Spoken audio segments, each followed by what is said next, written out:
Buenos días. Hoy vamos a continuar con la Biblia en un año con Fray Nelson Medina. Todos los días son 3 textos, uno del Antiguo Testamento, un salmo y uno del Nuevo Testamento. La lectura demora entre 12 y 15 minutos. Debes sacar el tiempo ya que no es solo escuchar. Busca los textos en tu Biblia y los vas siguiendo. En el día 187. Los textos para hoy son Segunda de Crónicas, capítulo 1, Proverbios, capítulo 17, versículos del 1 al 15, y Carta a los Romanos, capítulo 5. Disfrútenlos. Los dejo en compañía de Fray Nelson Medina. Bienvenidos. Este es el día número 187. Estamos leyendo toda la Biblia en 365 días.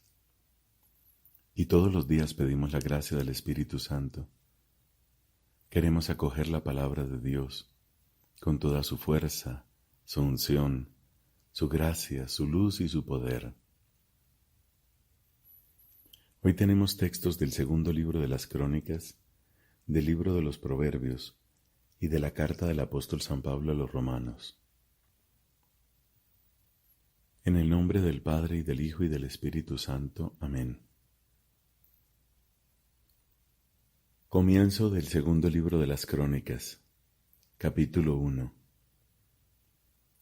Salomón, hijo de David, se afianzó en su trono, y el Señor su Dios estaba con él, y lo engrandeció sobremanera. Salomón habló a todo Israel, a los jefes de 1000 y de 100 hombres, a los jueces, y a todos los príncipes de todo Israel, o sea, a los jefes de familia. Después, Salomón fue con toda la asamblea al lugar alto de Gabaón, donde estaba la carpa del encuentro de Dios, que Moisés, el servidor del Señor, había construido en el desierto. El arca de Dios, en cambio, había sido llevada por David de Kiriat Yearim al lugar que él mismo le había preparado en Jerusalén, levantando allí una tienda de campaña para ella. Pero el altar de bronce que había hecho Bezalel, hijo de Uri, hijo de Hur, estaba en Gabaón delante de la morada del Señor. Y Salomón fue junto con la asamblea a consultarlo allí al Señor. Salomón subió al altar de bronce que estaba junto a la carpa del encuentro, y ofreció sobre él 1000 holocaustos en la presencia del Señor. Aquella misma noche Dios se apareció a Salomón y le dijo: «Pídeme lo que quieras». Salomón respondió a Dios: «Tú has tratado a mi padre David con gran fidelidad y me has hecho reinar en lugar de él. Ahora, Señor Dios, que se cumpla la promesa que le hiciste a mi padre David, ya que tú me has constituido rey sobre un pueblo numeroso como el polvo de la tierra. Por eso, dame sabiduría e inteligencia, para que yo pueda guiar a este pueblo. Porque ¿quién podría juzgar a un pueblo tan grande como el tuyo?». Dios respondió a Salomón: «Ya que me haces esta petición, y no reclamas riquezas, ni posesiones, ni gloria, ni la muerte de tus enemigos, ni tampoco una larga vida, sino que pides sabiduría e inteligencia para juzgar a mi pueblo, del cual te he constituido rey.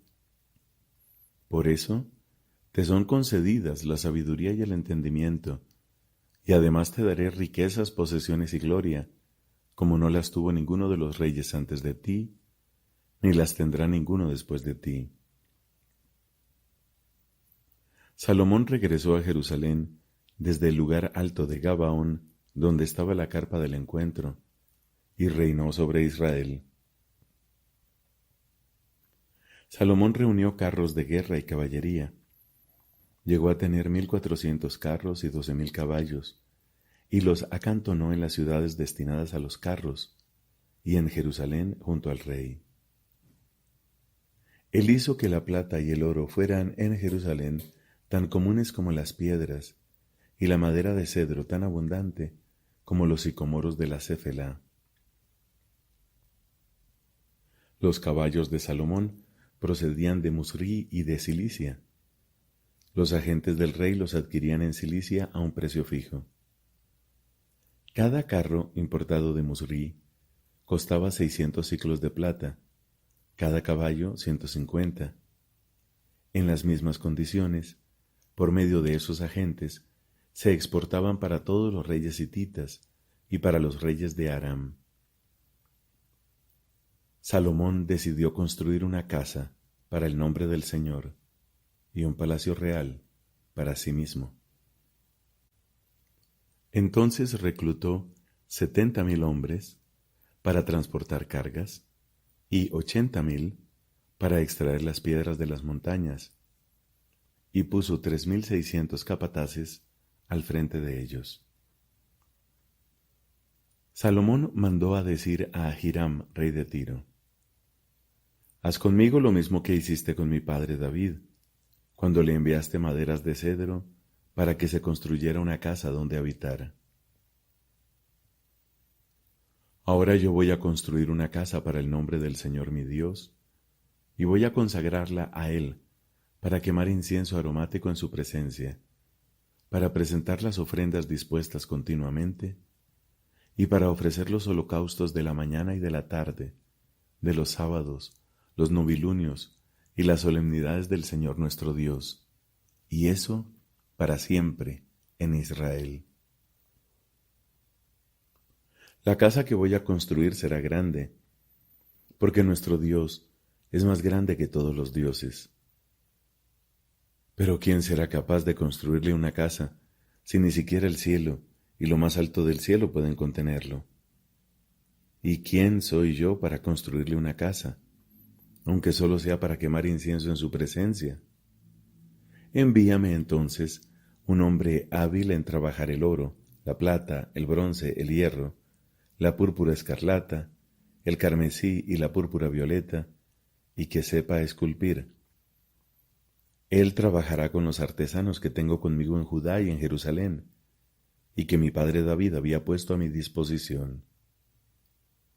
Envíame también madera de cedro, de ciprés y de sándalo del Líbano, porque sé que tus servidores saben talar los árboles del Líbano. Mis servidores trabajarán con los tuyos para prepararme madera en abundancia, porque la casa que quiero construir será grande y digna de admiración. Yo daré a los que corten la madera 20,000 cargas de trigo y otras tantas de cebada, 20,000 barriles de vino y otros tantos de aceite, todo esto para el mantenimiento de tus servidores». Hiram, rey de Tiro, respondió en una carta que envió al rey Salomón: «Por el amor que el Señor tiene a su pueblo, te ha constituido rey sobre él». Y agregaba: «Bendito sea el Señor, el Dios de Israel. Él hizo el cielo y la tierra, y dio al rey David un hijo sabio, prudente e inteligente, que construirá una casa para el Señor, y un palacio real para sí mismo. Por eso, ahora te envío a Huram Abí, un hombre hábil e inteligente, hijo de una mujer danita, cuyo padre era de Tiro. Él sabe trabajar el oro, la plata, el bronce, el hierro, las piedras preciosas, la madera, la púrpura escarlata, la púrpura violeta, el lino fino y el carmesí. También sabe hacer toda clase de esculturas y ejecutar cualquier obra que se le proponga, junto con tus artesanos y los de tu padre David, mi señor. Que mi señor envíe a sus servidores el trigo, la cebada, el aceite y el vino que ha prometido. Nosotros cortaremos toda la madera del Líbano que necesites y te la llevaremos en balsas por mar hasta Jope, y luego tú mandarás que la suban a Jerusalén». Salomón hizo el censo de todos los extranjeros residentes en Israel, semejante al que había hecho su padre David, y se comprobó que estos eran 153,600. Destinó a 70,000 de ellos para transportar las cargas, a 80,000 para extraer las piedras de las montañas, y puso al frente de ellos a 3,600 capataces para hacer trabajar al pueblo. Salomón comenzó a construir la casa del Señor en Jerusalén, sobre el monte Moria, donde el Señor se había aparecido a su padre David, en el lugar que había preparado David sobre la era de Ornán el Jebuseo. Comenzó la construcción en el segundo mes del 4º año de su reinado. Y estas son las bases fijadas por Salomón para edificar la casa de Dios. El largo medía 30 metros, o sea, 60 codos de la antigua medida, y el ancho era de 10 metros. El vestíbulo que estaba al frente, cuya longitud cubría todo el ancho de la casa, era de 10 metros y tenía una altura de 60 metros. Además, lo recubrió por dentro de oro puro. A la nave central la revistió de madera de ciprés y luego la recubrió de oro fino, sobre el que hizo representar palmeras y guirnaldas. Recubrió la nave con un decorado de piedras preciosas, y el oro empleado era oro de Parvaim. También revistió de oro los postes, los umbrales, los muros y las puertas de la nave, e hizo grabar querubines sobre las paredes. Hizo asimismo el recinto del Santo de los Santos. Su longitud, que cubría todo el ancho de la casa, era de 10 metros, y tenía 10 metros de ancho, y lo revistió con 600 talentos de oro fino. El peso de los clavos era de 50 siclos de oro, y recubrió de oro el artesonado. Hizo 2 querubines, obra de escultores, en el interior del Santo de los Santos, y se los revistió de oro. Las alas de los querubines medían 10 metros de largo. Un ala del primer querubín de 2 metros y medio tocaba el muro de la casa.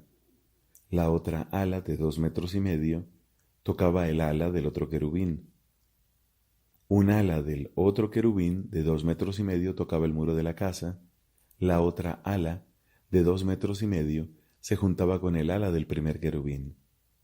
Así, las alas desplegadas de los 2 querubines medían 10 metros. Ellos estaban erguidos sobre sus pies, con el rostro vuelto hacia el interior. Salomón hizo además el velo de púrpura violeta y de púrpura roja, de carmesí y de lino, sobre el cual hizo bordar querubines. Delante de la casa hizo colocar 2 columnas de 17 metros y medio de alto, rematadas por un capitel de 2 metros y medio. Hizo guirnaldas en forma de collar y las puso en lo alto de las columnas. Además, hizo 100 granadas y las colocó en las guirnaldas. Y erigió las columnas al frente del templo, una a la derecha y otra a la izquierda. A la columna derecha la llamó Yaquim y a la izquierda Boaz. Palabra de Dios. Te alabamos, Señor. Del libro de los Proverbios, capítulo 17, versículos del 1 al 15. Mejor un mendrugo seco con tranquilidad que una casa llena de banquetes con discordia. El servidor prudente se impondrá al hijo desvergonzado y compartirá la herencia con los hermanos. Hay un crisol para la plata y un horno para el oro, pero el que prueba los corazones es el Señor. El malhechor hace caso a la maledicencia, el mentiroso presta oído a la lengua maligna. El que se burla del pobre ultraja a su Creador. El que se alegra de una desgracia no quedará impune. Corona de los ancianos son los nietos, y la gloria de los hijos son sus padres.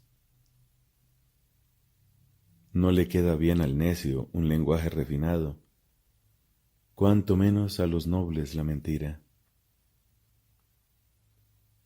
Un regalo es un talismán para el que lo da. Donde quiera que vaya todo le sale bien. El que disimula una ofensa cultiva la amistad. Volver sobre la cosa separa del amigo. Hace más una reprensión a un hombre inteligente que 100 golpes a un necio. El malvado solo busca la rebelión, pero le será enviado un mensajero cruel. Más vale toparse con una osa privada de sus crías que con un necio en su locura. Si alguien devuelve mal por bien, la desdicha no se apartará de su casa. Iniciar un altercado es abrir una compuerta. Retírate antes que estalle la disputa. Absolver al malvado y condenar al justo son dos cosas que abomina el Señor. Palabra de Dios. Te alabamos, Señor. De la carta a los Romanos, capítulo 5. Justificados entonces por la fe, estamos en paz con Dios, por medio de nuestro Señor Jesucristo. Por Él hemos alcanzado, mediante la fe, la gracia en la que estamos afianzados, y por Él nos gloriamos en la esperanza de la gloria de Dios. Más aún, nos gloriamos hasta de las mismas tribulaciones, porque sabemos que la tribulación produce la constancia, la virtud probada, la virtud probada, la esperanza. Y la esperanza no quedará defraudada, porque el amor de Dios ha sido derramado en nuestros corazones por el Espíritu Santo que nos ha sido dado. En efecto, cuando todavía éramos débiles, Cristo, en el tiempo señalado, murió por los pecadores. Difícilmente se encuentra alguien que dé su vida por un hombre justo. Tal vez alguno sea capaz de morir por un bienhechor. Pero la prueba de que Dios nos ama es que Cristo murió por nosotros cuando todavía éramos pecadores. Y ahora que estamos justificados por su sangre, con mayor razón seremos librados por Él de la ira divina. Porque, si siendo enemigos, fuimos reconciliados con Dios por la muerte de su Hijo, mucho más ahora que estamos reconciliados, seremos salvados por su vida. Y esto no es todo. Nosotros nos gloriamos en Dios por medio de nuestro Señor Jesucristo, por quien desde ahora hemos recibido la reconciliación. Por lo tanto, por un solo hombre entró el pecado en el mundo y por el pecado la muerte. Y así la muerte pasó a todos los hombres, porque todos pecaron. En efecto, el pecado ya estaba en el mundo antes de la ley, pero cuando no hay ley, el pecado no se tiene en cuenta. Sin embargo, la muerte reinó desde Adán hasta Moisés, incluso en aquellos que no habían pecado, cometiendo una transgresión semejante a la de Adán, que es figura del que debía venir. Pero no hay proporción entre el don y la falta, porque si la falta de uno solo provocó la muerte de todos, la gracia de Dios y el don conferido por la gracia de un solo hombre, Jesucristo, fueron derramados mucho más abundantemente sobre todos. Tampoco se puede comparar ese don con las consecuencias del pecado cometido por un solo hombre, ya que el juicio de condenación vino por una sola falta, mientras que el don de la gracia lleva a la justificación después de muchas faltas. En efecto, si por la falta de uno solo reinó la muerte, con mucha más razón vivirán y reinarán por medio de un solo hombre, Jesucristo, aquellos que han recibido abundantemente la gracia y el don de la justicia.